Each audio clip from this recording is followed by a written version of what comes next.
La gracia y la misericordia de nuestro Señor Jesucristo sea con cada uno de nosotros en este día y siempre. Tu pastora Raquel Amparo, quien trae hoy este tiempo de reflexión un poquito para cada día. Y hoy quiero hablarte nuestro último tema acerca de la unción disruptiva y vamos a hablar sobre el propósito de la unción disruptiva.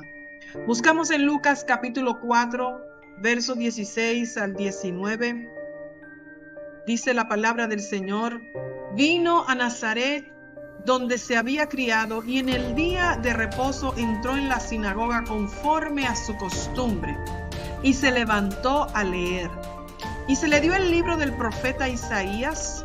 Habiendo abierto el libro, halló el lugar donde estaba escrito: el Espíritu del Señor está sobre mí, por cuanto me ha ungido para dar buenas nuevas a los pobres.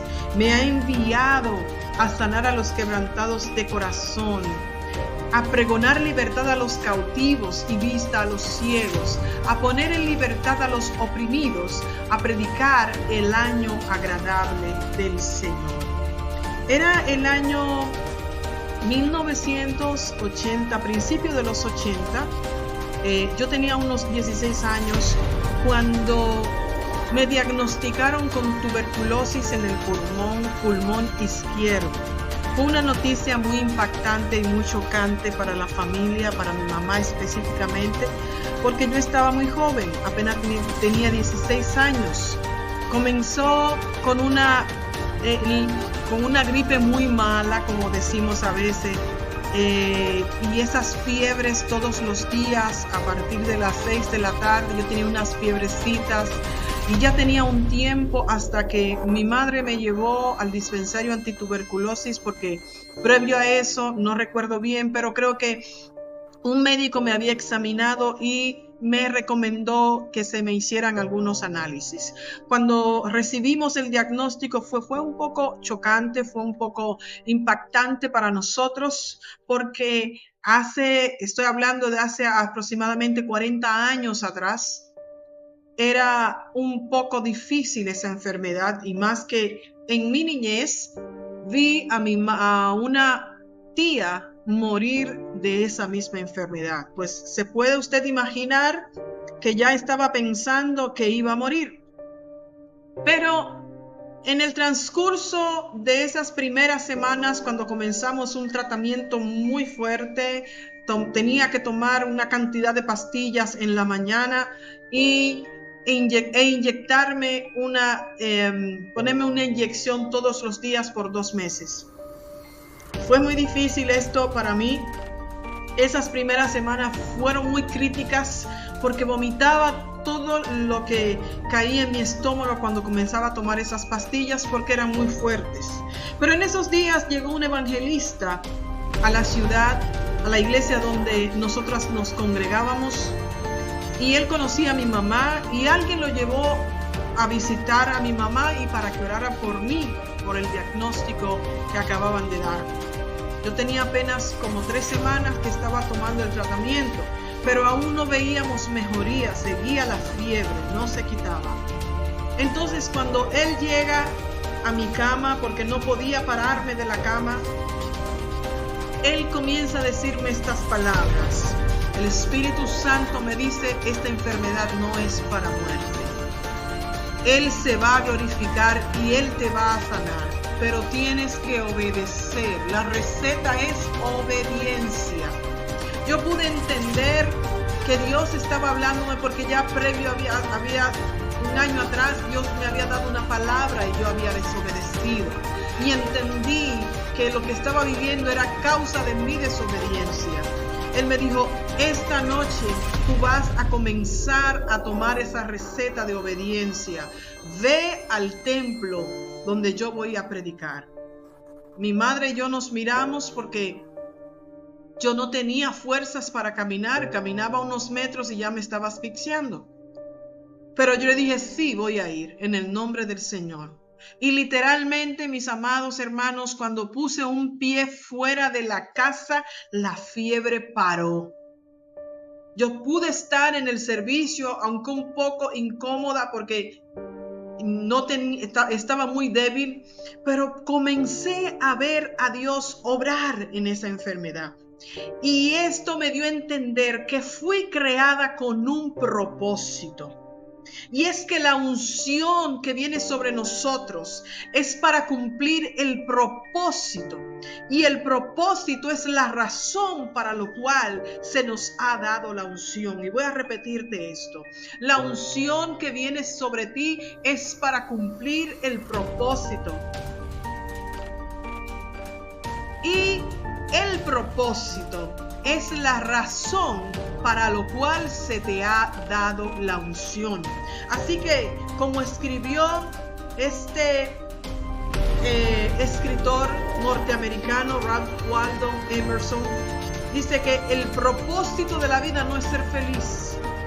El propósito de la vida es para ser útil, honorable, compasivo, hacer que haya alguna diferencia en haber vivido y haber vivido bien. Basados en la palabra que acabamos de leer de nuestro Señor y Salvador Jesucristo, podemos aprender para qué los creyentes son ungidos con el Espíritu Santo. ¿Por qué como creyentes, para cumplir el propósito de Dios, necesitamos la unción del Espíritu Santo? Pero antes de darte esas razones, 3 razones, quiero hablarte de lo que es la unción, porque quizás estoy hablándote de unción y no te he explicado qué es la unción. Es una investidura de poder que se le da al ser humano para el cumplimiento de una misión o propósito. Es la presencia manifiesta del Espíritu Santo operando en y a través de un hombre o de una mujer. Es un revestimiento del Espíritu Santo que nos capacita para servir, para ministrar. Es una impartición de poder. Dice la palabra de Dios en Hechos capítulo 1, verso 5. Jesús, hablando a sus discípulos, les dijo: no se vayan de Jerusalén hasta que sean revestidos por el Espíritu Santo. Cuando Él se estaba despidiendo de sus discípulos, le dijo eso: no salgan de Jerusalén hasta que venga sobre ustedes ese Espíritu Santo, ese revestimiento de autoridad para hacer uso de su poder, del poder de Jesucristo. Y es lo que saca al creyente de la pasividad y lo introduce al mundo de lo sobrenatural. Es con la unción que nosotros hacemos milagros. Es con la unción que nosotros hacemos cosas sobrenaturales. La unción activa tus dones para la obra del ministerio. Y es imposible que cuando tú tienes esos dones activados por el Espíritu Santo, no te involucres en la obra de Dios. La unción no está con nosotros, sino dentro de nosotros. Así que, número 1, la unción del Espíritu Santo es necesaria para predicar las buenas nuevas. Lucas capítulo 4, versos 17 y 18 dice: el Espíritu del Señor está sobre mí, por cuanto me ha ungido para dar buenas nuevas a los pobres. Jesús vuelve a la ciudad donde había sido criado y donde todo el mundo lo conoce. Y esto nos señala la obligación de predicar, el deber de predicar el Evangelio, no solo a las personas que no son extrañas para nosotros, sino también aquellas que están relacionadas íntimamente con nosotros. Todos los creyentes deben compartir el Evangelio primero en su entorno, primero con aquellas personas que están alrededor de nosotros. Es nuestra responsabilidad y Jesús cumplió eso. A veces, por muy difícil que sea, recuerda que Dios te va a asistir para hacerlo. Y el apóstol Lucas arroja luz sobre la vida espiritual de Jesús. Dice la palabra que entró en la sinagoga conforme a su costumbre. Las sinagogas eran lugares de reunión, eran como pequeñas capillas. Se oraba, se leía las escrituras y después se explicaban. El templo continuaba siendo el centro religioso de toda la nación y el único lugar donde se ofrecían los sacrificios.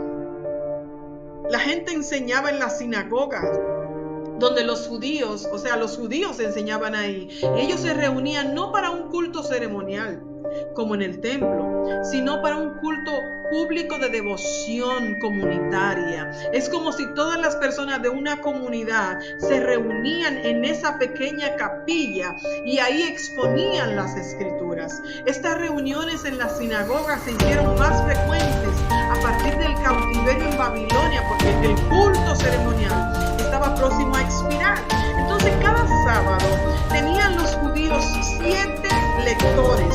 Primero leía el sacerdote, pues un levita y después 5 israelitas de las respectivas sinagogas. Con frecuencia nosotros encontramos a Jesús predicando en la sinagoga, pero nunca estaba leyendo, excepto en esta, donde él se crió, donde él era miembro, donde él lo había visto crecer. Y dice la palabra que le entregaron el libro del profeta Isaías. Y es muy probable que este libro lo sacasen de las lecturas de aquellos sábados. Y no hay que pensar en la frase que la frase que encontró el lugar significa que abrió el libro por donde saliera, sino que esa era la palabra que tocaba para ese día. Inmediatamente el texto sobre el cual él predica, él comienza a leer, dice que se levantó a leer y después desenrolló el libro, porque recordemos que aquellos libros estaban en rollo y él comenzó a leer. Al lugar se sentó y comenzó a leer esto. Y cuando él leyó esto, de una vez él dice: esta palabra se acaba de cumplir en mí. Esa palabra era la profecía de Isaías, donde él era esa persona de quien estaba hablando. Y dice la palabra del Señor: el Espíritu de Jehová está sobre mí porque me ha ungido para predicar buenas nuevas. La definición etimológica de evangelio proviene del griego evangelo o evangelion, que significa buena noticia o buenas nuevas. Esta palabra indica la acción de traer un mensaje feliz. ¡Aleluya! Significa algo bueno, algo favorable. Significa un mensajero que trae un mensaje, pero un mensaje de alegría, un mensaje de paz. El significado original de esto se usaba para referirse a una noticia alegre, como el éxito de una batalla o una victoria deportiva. Pero cuando lo usamos en el contexto bíblico, estamos hablando para los cristianos. El evangelio es el mensaje de salvación de nuestro Señor Jesucristo. Es la mejor noticia que una persona pueda recibir. Es la buena noticia de que Dios nos ama tanto al mundo que dio a su único Hijo para morir por nuestros pecados, como dice Juan capítulo 3 verso 16. El evangelio es una buena noticia porque nuestra salvación y vida eterna y hogar en el cielo están garantizados a través de Cristo. Dice el apóstol Pedro en capítulo 1, versos 1, 3 y 4. Bendito el Dios y Padre de nuestro Señor Jesucristo, que según su grande misericordia nos hizo renacer para una esperanza viva por la resurrección de nuestro Señor Jesucristo de los muertos, para una herencia incorruptible, incontaminada e inmarcesible, reservada en los cielos para nosotros. ¡Qué poderosa noticia! Qué buena noticia el saber que el Dios y Padre de nuestro Señor Jesucristo nos resucitó para una esperanza viva. Aleluya. Número 2. La buena noticia Somos ungidos para pregonar libertad, para pregonar. La palabra pregonar es vocear, es hablar a voz en cuello que hay libertad. La predicación del evangelio es una proclamación de libertad, como cuando Israel salió de Egipto. Es una liberación de la peor de las esclavitudes, porque estamos siendo libres del pecado, libres de la condenación eterna que estaba escrito para nosotros. Dijo el apóstol Pablo: no me avergüenzo del evangelio, porque es poder de Dios. Aleluya. Es un mensaje poderoso porque es la buena noticia de Dios. Es un mensaje salvador porque la única cosa que puede reformar verdaderamente al corazón humano es el evangelio. Es un mensaje universal tanto para judíos como para todas las razas. Y es una noticia que se recibe por fe, porque es un regalo de Dios. Hemos sido ungidos para predicar el año agradable del Señor. Y aquí me quiero detener un poquito. El año agradable del Señor se refiere cuando habla Isaías capítulo 61, versos 1 y 2. Cuando habla del jubileo, el cual se celebra cada 50 años, después de 7 ciclos de 7 años sabáticos.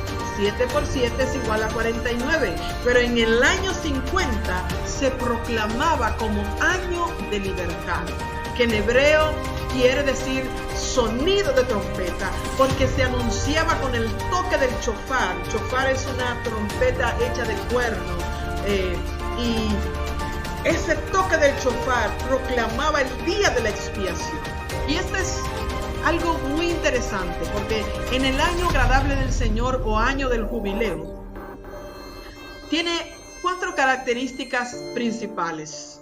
Número 1, en ese año todos los judíos que habían tenido que venderse como siervo por alguna deuda, o sea, como sirviente de alguien porque tenían una deuda que no podía pagar, y lo que hacía era que se vendían como esclavos. En ese año debían ser liberados. Había una liberación de esclavos hebreos. Número 2, había restitución de tierras. La tierra que había sido vendida por cuestiones de deudas regresaba a su propietario original o a su familia. Porque para los judíos había una ley. Para preservar que cada tribu conservara su herencia, había una ley que evitaba la acumulación injusta de riquezas. Entonces, tú no podías, si tú le comprabas la tierra a alguien porque esa persona te debía y tú te cobrabas con la tierra, en el año número 50 del jubileo debía devolver esa tierra a su dueño o a sus herederos. Número 3, descanso de la tierra. No se cultivaba ni se sembraba en ese año número 50. El año anterior tenían que producir 3 veces, porque tenían que producir para el año 50 que no se trabajaba y para el año 51 que se comenzaba a trabajar, y para el año 49. Entonces había una sobreproducción en ese año porque había que guardar para los años siguientes. Entonces no se cultivaba ni se sembraba. Lo que produjera la tierra espontáneamente era para todos, incluidos los pobres y los extranjeros. Era un año de fiesta, de jubileo, por lo tanto no se trabajaba. Y número 4, este año entraba en una dimensión espiritual porque la tierra recordaba les recuerda esto a la gente, que la tierra pertenece a Jehová y que Israel es su pueblo redimido. Era un acto de confianza en la provisión de Dios. El jubileo representaba la justicia, la misericordia y la soberanía de Dios. Era un recordatorio de que Israel había sido liberado de la esclavitud de Egipto, que debía vivir en libertad. Era una señal profética de la redención futura de Cristo, quien en Lucas capítulo 4, verso 19 anuncia el año agradable del Señor, cumpliendo el sentido espiritual del jubileo. Porque el jubileo era un tiempo de restauración, libertad y gracia, donde se equilibraban las desigualdades, se liberaba a los oprimidos y se reconocía que todo lo que el pueblo poseía pertenecía a Dios. Cuando vienes a Cristo, tú comienzas a vivir el jubileo, ese año del jubileo, donde tú eres libre, donde tú eres restaurado, donde tú eres salvo por gracia, donde no hay uno más ni menos que otro delante de Dios, somos todos iguales. Número 2, la unción del Espíritu Santo es necesaria para sanar. Lucas capítulo 4, verso 18 dice que el Espíritu de Jehová el Señor está sobre mí y me ha enviado a sanar a los quebrantados de corazón, a pregonar libertad a los cautivos y vista a los ciegos, a sanar a los quebrantados de corazón. Y yo decía este domingo, es raro, la mayoría de personas que venimos a Cristo, siempre venimos porque tenemos algún trauma, alguna circunstancia, alguna situación. La mayoría de veces cuando venimos a Cristo venimos con situaciones. Entonces el Espíritu de Dios está sobre nosotros y nos empodera para nosotros sanar a los que están quebrantados de corazón, aquellos que han sido heridos por traumas, por procesos, por injusticias, por pérdida. El Espíritu de Jehová está sobre ti para que tú sanes a los ciegos, para que tú sanes a los que están ciegos espirituales, para aquellos que tienen el velo de la religión, de la religiosidad, del pecado puesto y no pueden ver lo que Dios está haciendo. Número 3, la unción del Espíritu Santo vino para liberar. En Lucas capítulo 4, verso 18 dice que Él nos ha enviado a sanar. Él nos ha ungido para dar buenas nuevas. Él nos ha ungido para pregonar libertad a los cautivos. ¡Wow! Libertad a los que están cautivos. ¿Cuántas personas alrededor tuyo están cautivos? ¿Cuántas personas que tú los ves cautivos de los vicios, cautivos de los juegos, cautivos del adulterio, cautivos de la inmoralidad, cautivos del dinero? Aleluya. Y el Espíritu de Dios está en ti y tú tienes la autoridad para proclamar que hay libertad a esas personas que están cautivas. Y sacar de las cárceles espirituales aquellos que han quedado presos allí por traumas, por circunstancias de la vida, por decisiones equivocadas. Como podemos ver en la palabra de nuestro bendito Señor y Salvador Jesucristo, la unción viene sobre los creyentes para cumplir el propósito para el que fuiste creado. Para cumplir ese propósito para el que Dios te diseñó desde la eternidad. Así que tú has sido ungido, tú has sido ungida por el Señor, por el Espíritu Santo, para predicar, para sanar, para libertar a todos los necesitados. Y dice más en Isaías, que esa unción está en nosotros y que nosotros podemos ordenar.